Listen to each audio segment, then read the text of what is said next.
Et comment tu y vas alors? Alhamdulillah, on va pas se plaindre.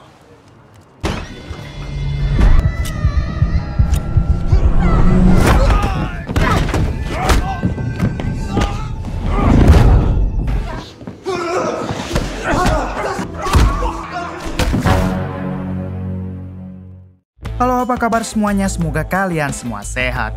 Kali ini si Braya akan membahas sebuah alur cerita film dari Prancis berjudul Mayhem Farang. Bercerita tentang seorang mantan narapidana yang tak sengaja menghabisi adik kandung seorang bos gangster. Oke, tidak usah berlama-lama bagaimana alur ceritanya, mari kita saksikan sampai selesai.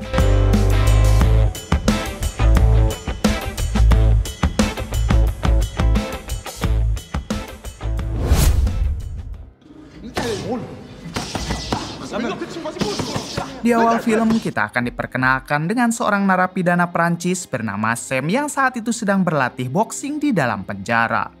Diketahui Sam ini adalah mantan tangan kanan gangster yang dihukum 10 tahun akibat ketahuan mengedarkan barang haram. Tak lama dari itu, beberapa napi lain mencoba mengganggu tempat tersebut hingga terjadilah baku hantam di antara mereka. Sam sendiri terlihat tidak mau ikut campur karena dirinya akan dibebaskan dalam beberapa hari dan Sam tidak mau kalau kebebasannya akan dipending akibat ia ikut berbaku hantam. Setelah itu, Sam dan para napi yang tidak ikut baku hantam kembali dimasukkan ke dalam sel mereka masing-masing, sementara yang ikut langsung dibawa ke sel isolasi. Singkat cerita, Sam akhirnya dibebaskan dari dalam penjara setelah Sam mendekam di sana selama 10 tahun. Di sini kita diberitahu kalau Sam adalah orang Prancis keturunan Aljazair yang sekarang hidup sebatang kara. Sebelum pergi, sipir berpesan kepada Sam agar Sam tidak bergabung lagi dengan para gangster karena ia tidak mau Sam harus kembali ke penjara. Bon courage pour la suite.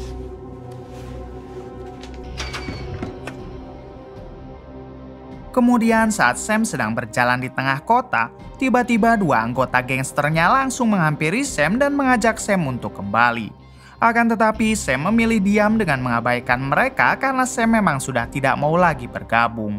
Lalu salah satu dari mereka mengatakan kalau bos gangster mau Sam menemuinya tapi Sam tetap memilih bungkam.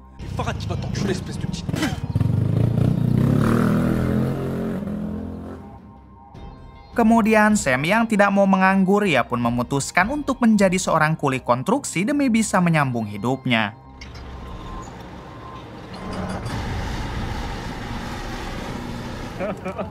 Et comment tu y vas alors? Alhamdulillah, on va pas se plaindre. Ternyata setelah beberapa hari kerja menjadi kuli, bosnya sangat puas atas kinerja Sam. Bahkan ia berencana akan mengangkat Sam menjadi karyawannya.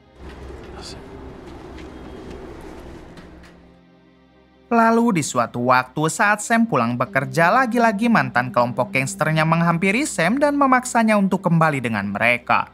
Tapi karena Sam selalu menolak, alhasil mereka berencana akan menghajar Sam. Namun belum sempat hal itu dilakukan, Sam memutuskan untuk kabur dan terjadilah kejar-kejaran.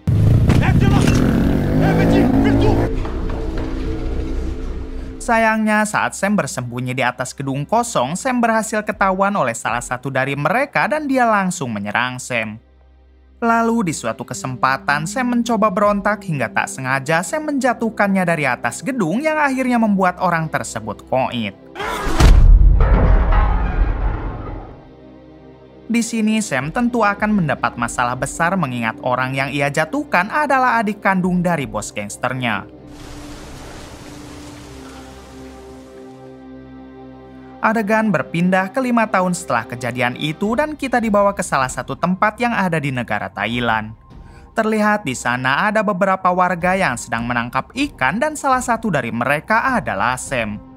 Rupanya setelah kejadian 5 tahun yang lalu, Sam memutuskan kabur dari Prancis ke negara Thailand. Di sini Sam diterima baik oleh warga lokal karena memang Sam selalu berperilaku baik dan suka menolong. Lalu setelah menangkap ikan, Sam pun pulang ke kediamannya menggunakan motor butut kesayangan Sam. Setibanya di rumah, kita akhirnya diberitahu kalau Sam sekarang sudah menikah dengan seorang janda beranak satu. Walaupun bocil ini bukan darah dagingnya, tapi Sam sangat menyayangi dia seperti anak kandungnya sendiri.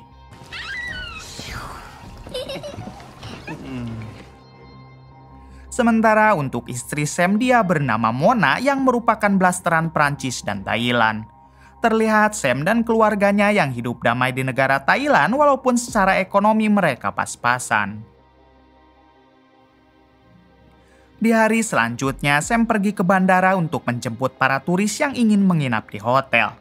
Ternyata pekerjaan utama Sam adalah sebagai portel hotel, yaitu menjemput para turis yang akan menginap di hotel tempat Sam bekerja. Di sisi lain, Mona istrinya Sam tampak sedang menghitung uang di sebuah restoran karena rupanya Mona bekerja di sebuah restoran malam milik kakaknya. Tak lama kakaknya itu muncul dan diketahui dia bernama Sombat. Di sini Mona sedikit kesal kepada Sombat yang selalu mencoceng uang restoran demi bisa berjudi. Sombat hanya mengatakan kalau ia pasti akan mengganti uang yang telah ia pakai.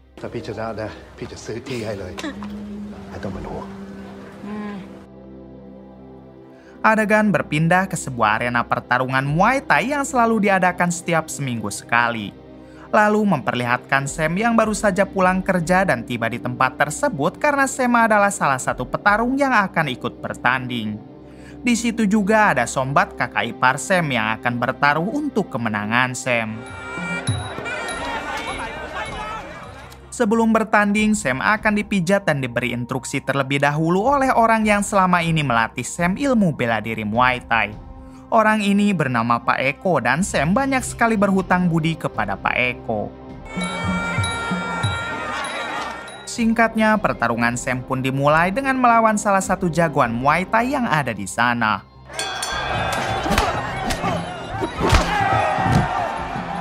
Pada akhirnya, Sam memenangkan pertarungan pertamanya dan dari kemenangan Sam, Sombat tampak mendapatkan uang taruhan yang begitu banyak.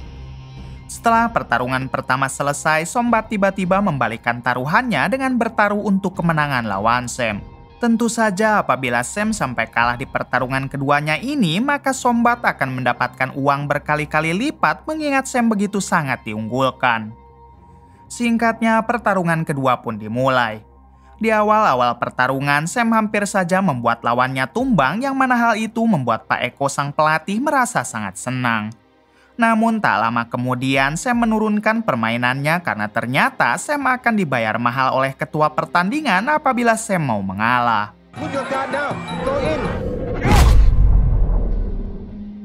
Pada akhirnya Sam pun tumbang karena memang pertarungan tersebut adalah settingan yang dilakukan oleh Sombat dengan ketua pertandingan. Kemudian saat Sam sedang diobati oleh Pak Eko, tampak Pak Eko yang begitu kecewa kepada Sam karena selama ini ia melatih Sam bukan untuk bertanding settingan. Di sini Sam hanya bisa meminta maaf sambil mengatakan kalau dirinya sedang membutuhkan banyak uang demi membahagiakan istrinya. Lalu muncullah si ketua pertandingan yang berterima kasih kepada Sam dan langsung membayar Sam berkali-kali lipat. Kemudian disusul oleh Sombat yang juga ingin mengucapkan terima kasih kepada Sam. Beberapa waktu kemudian memperlihatkan Sam yang mengajak anak istrinya pergi ke tanah yang akan dijual tepat di pinggir pantai. Ternyata Mona istri Sam sudah dari dulu sangat mengidamkan membeli tanah di area sini untuk membuka restoran. Dari itulah Sam bekerja banting tulang demi bisa membahagiakan istrinya tersebut. Setelah mereka bermain di sana, Sam mengatakan kepada Mona kalau besok mereka akan pergi ke kantor perdagangan untuk membeli tanah ini karena uang Sam sudah terkumpul.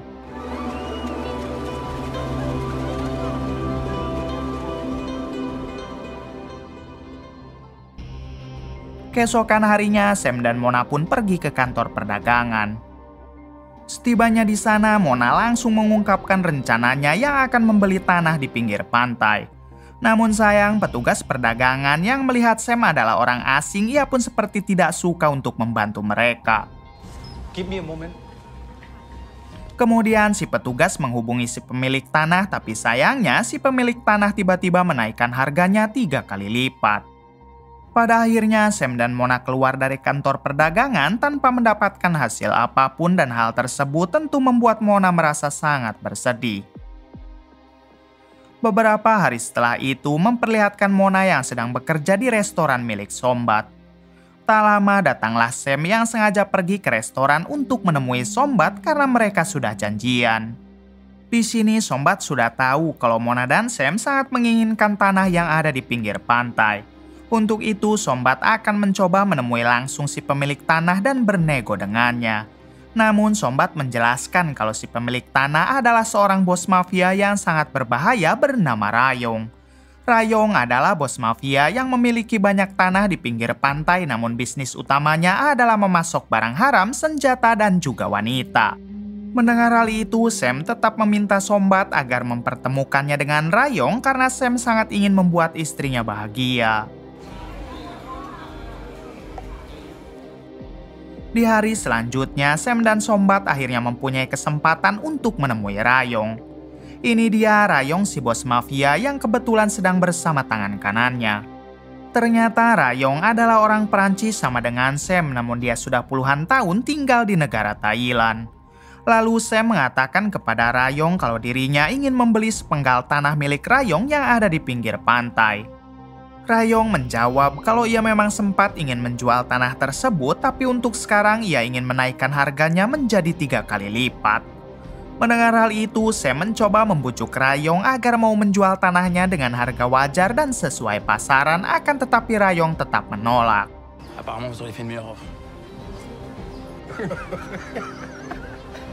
Kemudian Rayong mengatakan kalau dia akan memberikan tanah tersebut kepada Sam secara gratis asalkan Sam mau menjalankan satu pekerjaan yang ia berikan. Ternyata Rayong sudah tahu kalau Sam bekerja di hotel yang biasa mengantar jemput turis dari bandara. Untuk itu Rayong meminta Sam agar Sam menyelundupkan barang haram miliknya ke dalam bandara. Menurut Rayong, pekerjaan ini sangat gampang mengingat Sam sudah banyak kenal dengan para penjaga bandara. Sam yang mendengar tawaran tersebut langsung menolak karena ia tidak mau sampai terjerumus lagi ke dunia hitam. Namun di sini Rayong meminta Sam agar memikirkan dulu tawaran darinya. Tu le veux vraiment ton terrain? Tu fais passer quelque chose pour moi et t'as ton terrain. Sore harinya, Sam ternyata masih terus memikirkan tawaran dari Rayong yang mana di dalam hatinya ia sangat ingin membuat istrinya senang dan bahagia dengan membelikan tanah di pinggir pantai. Hingga pada akhirnya Sam melakukan kesalahan lagi dalam hidupnya dengan akan menjalankan satu pekerjaan yang diberikan Rayong.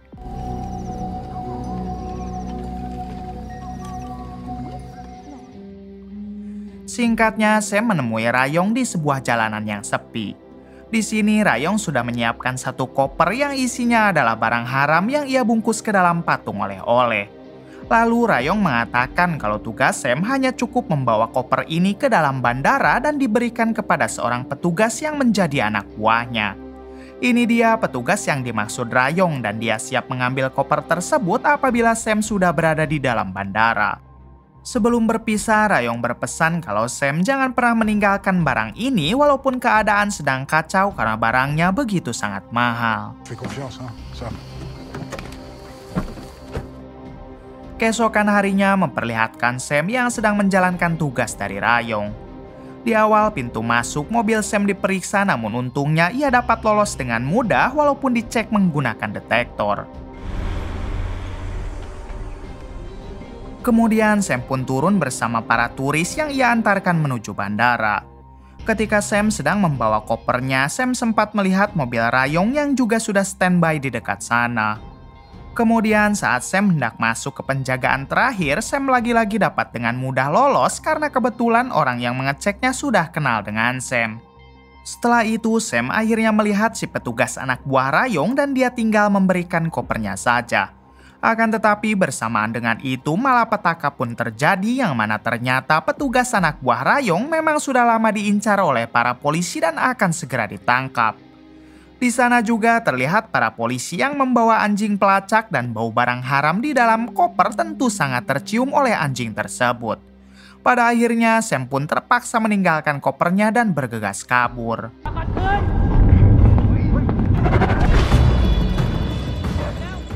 Di sisi lain, Rayong yang melihat Sam malah meninggalkan kopernya tentu ia sangat murka kepada Sam dan akan segera membuat perhitungan. Kembali ke Sam yang sekarang masih berusaha melarikan diri dari kejaran polisi.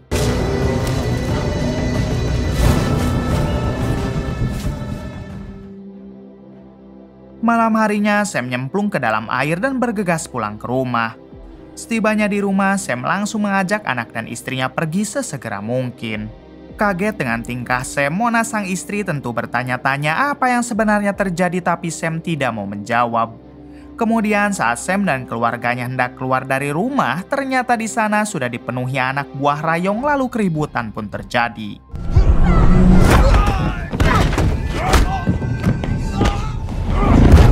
Di insiden tersebut, Sam sempat lengah ketika putrinya dibawa oleh tangan kanan Rayong yang membuat Sam akhirnya tumbang dihajar mereka.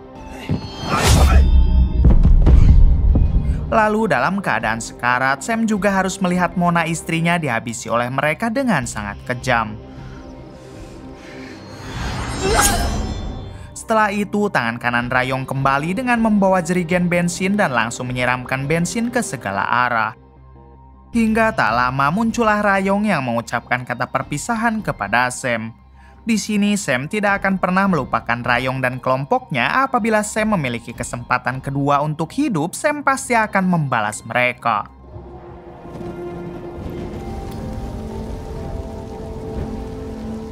Ketika rumah Sam dibakar, Sam pun berusaha menjatuhkan tubuhnya ke dalam air berharap Sam akan bertahan hidup. Beruntung setelah kelompok Rayong pergi, Sam tiba-tiba diselamatkan oleh seseorang entah siapa. Ternyata orang yang menyelamatkan Sam adalah Pak Eko, yaitu guru Muay Thai-nya. Di sini Pak Eko tidak membawa Sam ke rumah sakit dan akan terus mengobati Sam menggunakan obat-obatan tradisional saja.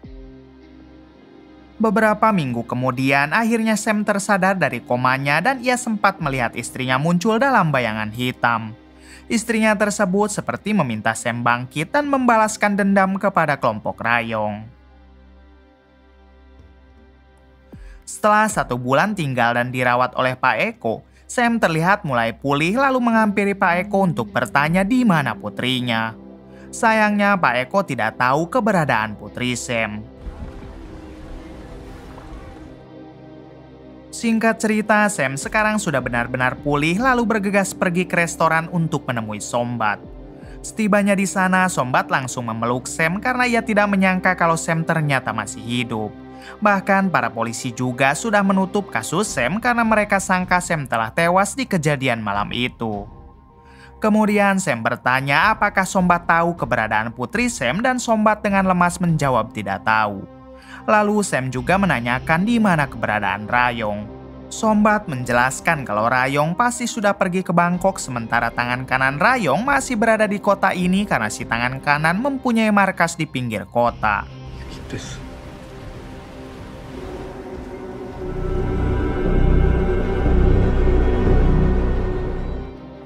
Malam harinya Sam pergi ke markas tangan kanan Rayong karena siapa tahu putrinya masih ada di sana. Setibanya di dekat markas si tangan kanan, Sam langsung menyusup ke dalam karena pada saat itu sedang diadakan sebuah pesta.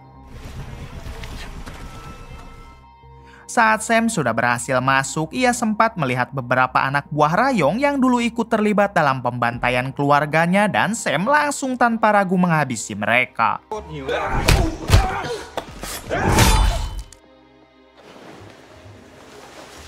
Kemudian Sam pergi ke lantai atas untuk mencari putrinya di setiap kamar. Tapi pada akhirnya Sam ketahuan oleh anak buah Rayong yang lain dan terjadilah baku hantam di antara mereka.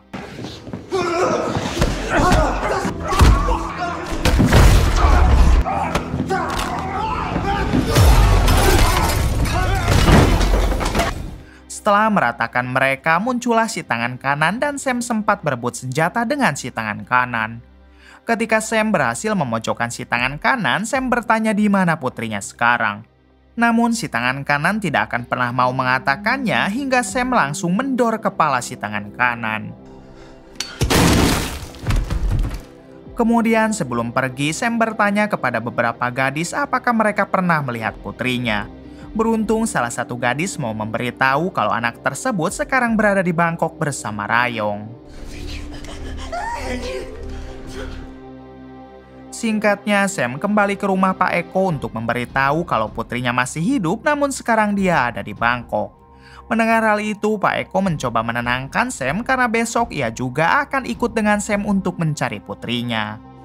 This is my grandfather's amulet. Take it.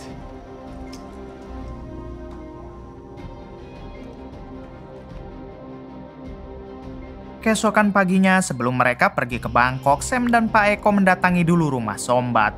Terlihat Sombat yang sedang bersiap pergi karena ia tidak mau berurusan dengan kelompok Rayong. Namun di sini Sam mengatakan kalau putrinya masih hidup dan dia berharap Sombat ikut dengan mereka ke Bangkok.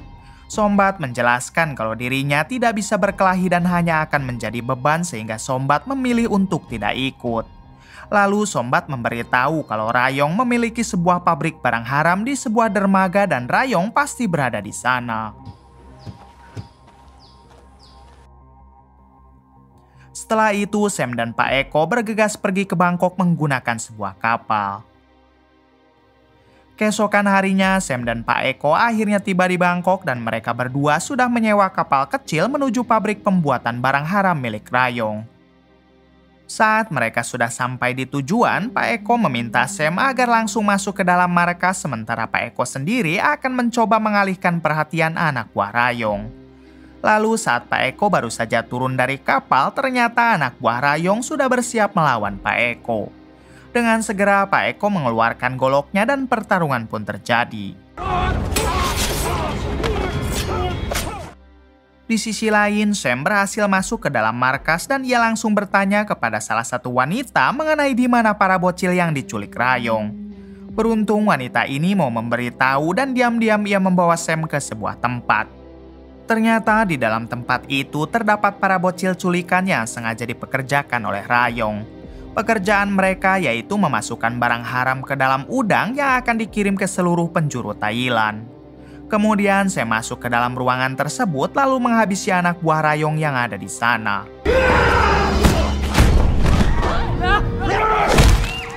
Setelah meratakan mereka, Sam bertanya kepada orang-orang yang selama ini diculik Rayong apakah mereka tahu di mana keberadaan putrinya. Wanita tadi mengatakan mungkin putri Sam adalah bocil yang semalam dijemput oleh seseorang. Lalu Sam kembali bertanya di mana Rayong dan wanita itu mengatakan kalau Rayong berada di ruangan atas. Sebelum Sam mendatangi Rayong, Sam meminta kepada mereka agar pergi dari tempat ini sekarang juga. Di sisi lain terlihat Rayong yang memantau Sam dari CCTV karena Rayong ternyata sudah tahu kalau Sam akan mendatanginya. Kembali ke Sam yang saat ini sudah berada di lantai atas dan ia pun langsung disambut oleh anak buah Rayong hingga terjadilah baku hantam.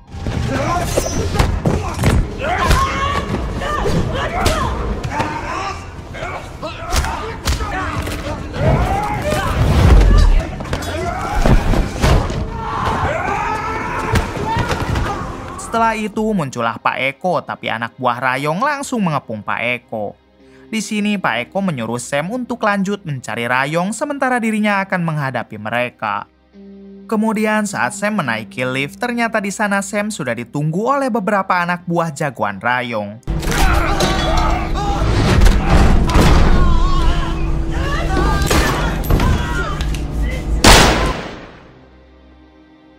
Tak lama setelah itu, Rayong yang masih memantau dari CCTV, ia sangat tidak menyangka kalau anak buah jagoannya mampu diratakan Sam. Singkatnya, Sam yang sekarang sudah hampir sekarat, ia pun tetap mendatangi Rayong. Bahkan ketika Sam hendak menyerang Rayong, ia malah terjatuh tidak berdaya. Kemudian kita diberitahu kenapa Rayong sudah menyiapkan semua anak buahnya untuk menyambut Sam. Ternyata sebelum Sam datang, Sombat sudah lebih dulu memberitahu Rayong dan informasi tersebut ditukar dengan keselamatan putri Sam atau keponakan Sombat. Artinya Sombat terpaksa mengkhianati Sam demi bisa menyelamatkan keponakannya. Lalu kita juga diberitahu alasan Rayong sangat ingin menghabisi Sam bukan karena ia kehilangan barang haram saat kejadian di bandara. Rayong ternyata adalah paman si bos gangster dari Perancis yang adiknya dihabisi Sam waktu di awal film. Kemudian Rayong mengatakan kalau dunia ini sangat sempit dan sekarang ia ingin menghabisi Sam menggunakan tangannya sendiri.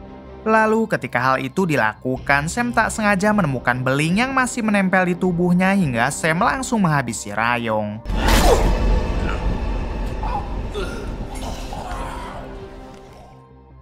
Di sisi lain memperlihatkan orang-orang yang selama ini disandra dan dipekerjakan paksa oleh Rayong sekarang mereka bisa terbebas.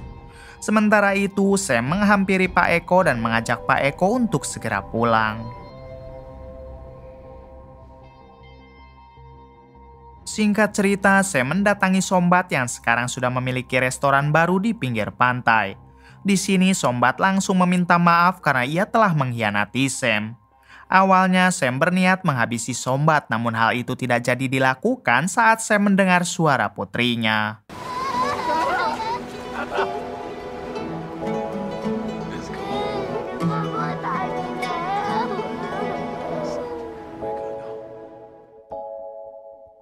Bagaimana menurut kalian?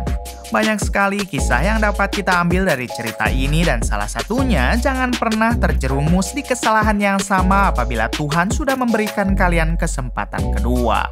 Oke, terima kasih yang sudah menonton sampai akhir. Mohon maaf bila banyak kesalahan. Salam dari Bray Movie.